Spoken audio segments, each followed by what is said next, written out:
welcome back. This is Haiti, and for today's video, I'll just be giving you guys some tips and advice on what you guys need to prepare for your interview and your medical interview for the K1 visa process. So this is based on my experience, and other people have different experience too. But anyway, for my experience, I prepared way ahead of time. I prepared a lot of requirements before going to Manila, before flying to Manila. So basically, I spent 2 tickets for my family, for my mother and I, to go to Manila. And you can do it on your own, you can do it independently. But I chose to have my mother with me because I'm not familiar with Manila. And my mother, she worked in Manila for quite some time, so she knew Manila well, better than me. And it was my first time traveling anywhere else in the Philippines. I'm normally in Davao City, so I had no clue.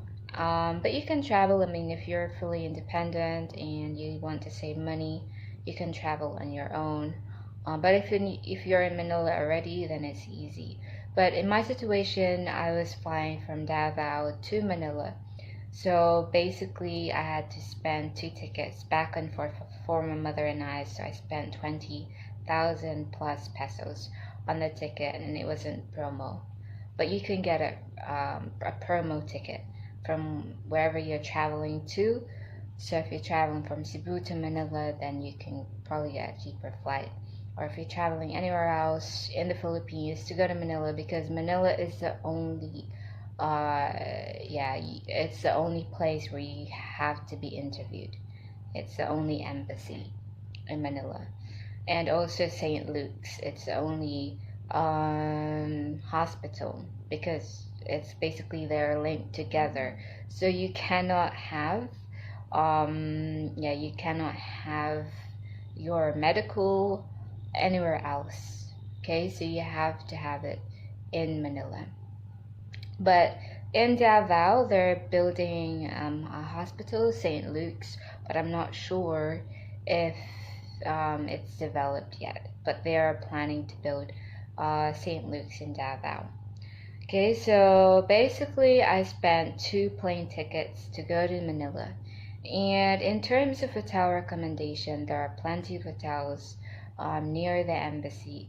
But one thing that was recommended to me by my aunt, because she also traveled to Manila and she stayed in Manila with her husband and family.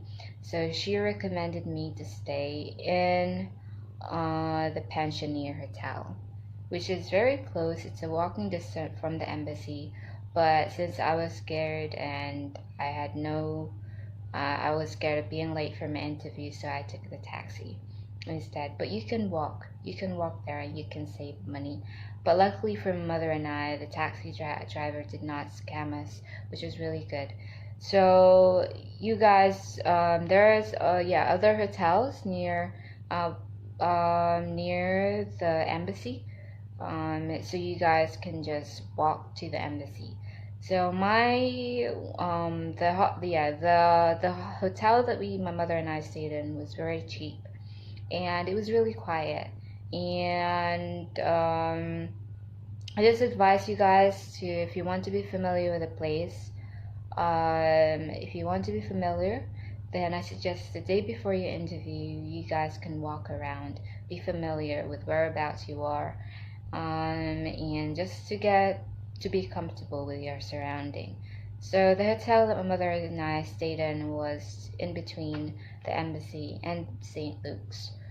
So during my interview there, during my stay there, we stayed for a couple of days. I think it was almost a week in this hotel.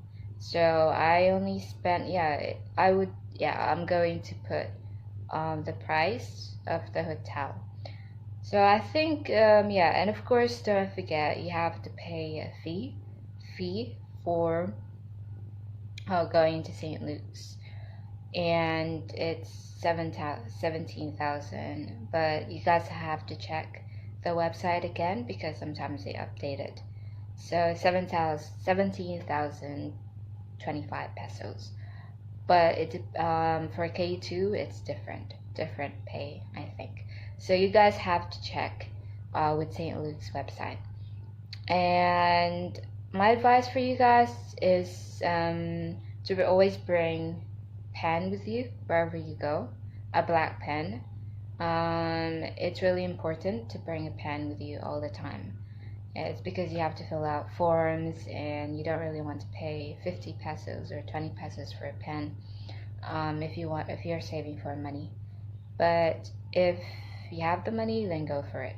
So the only problem that I encountered with the medical when I was signing up for my medical was because of my photo.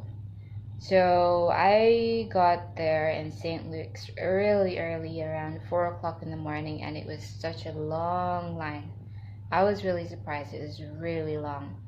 Um, but I heard a lot of people, they would say that you can come in probably, yeah, just you can come in anytime. But I just wanted to be sure, and I went there early. So a lot of people were queuing up, and it was such a long line. But once that is over, you pass your information that you need that the guard would tell you, and you have to prepare that in advance.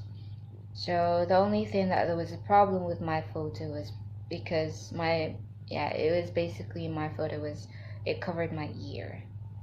So it's really important that you would say visa, passport photo, and I did say that to the lady in Davao, but she did not tell me to tuck my hair behind my ear. So I had to take that again. It's important that you have your hair behind your ear like this. So, and of course you're not allowed earrings. So, and of course you're not allowed sleeveless. So it has to be a proper formal picture, passport, visa size picture. Otherwise you have to go outside and you have to pay again, and that cost me 200 pesos again to have my photos taken again.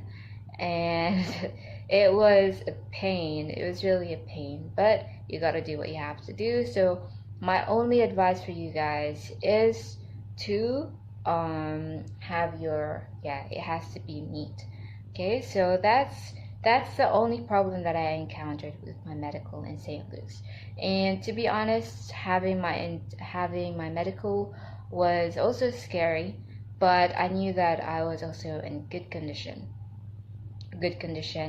and I was scared about getting sputum and that. And a lot of people have said that having the medical in St. Luke's is really nerve-wracking compared to the interview, which is, to be honest, true. But if you're feeling confident and if you're feeling that you have nothing to worry about, and I guess you guys are fine. But if they do find out that you have some kind of like maybe it's like a chest thing, or you call it sputum, if you got sputum, then don't worry about it, because they will take care of you.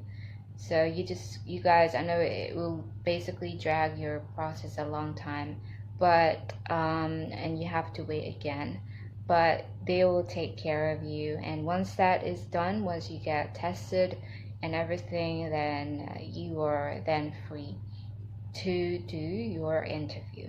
Okay, but don't worry guys, if you have this problem, don't worry, you will surely get there. And I know it will be it is frustrating, but you have to do what you gotta do. So that was basically my experience in Manila. And the only thing that I was probably scammed was when I had my interview, when I was waiting for my interview in Manila.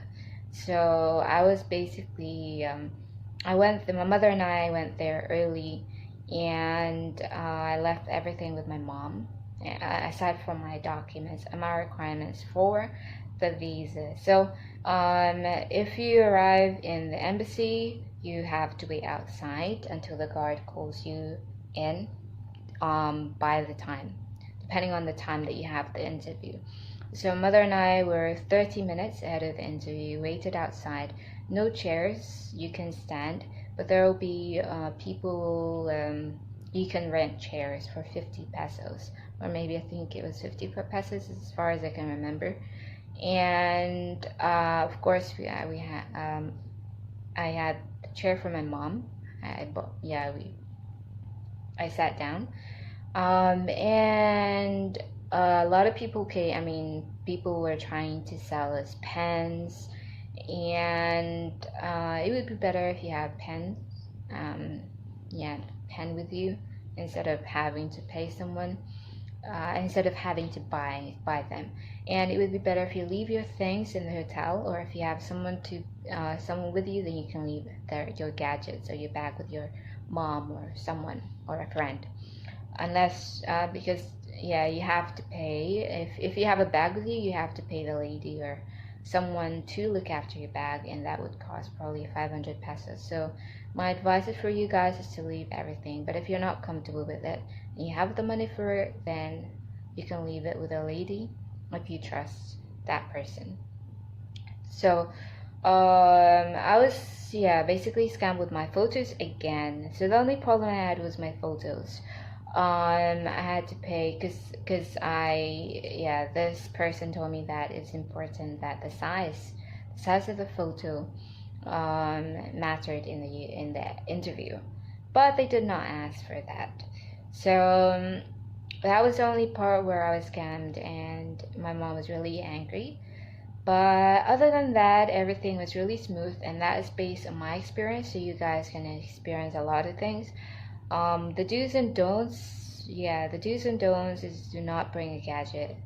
Do not bring a gadget with you. And the dress code is you can wear, basically a simple dress like what I'm wearing now. I will show you that. So basically wearing a simple dress below knee, and you guys can wear a cardigan with you, and for boys wear a polo shirt, just look decent, and just wear sandals or shoes or something that you are comfortable with, and just look like you're dressed for a formal interview and you're getting a job interview, something like that. So that's basically something that, my tips and advice for you guys. So hopefully you guys don't have any problems during your K1 visa interview.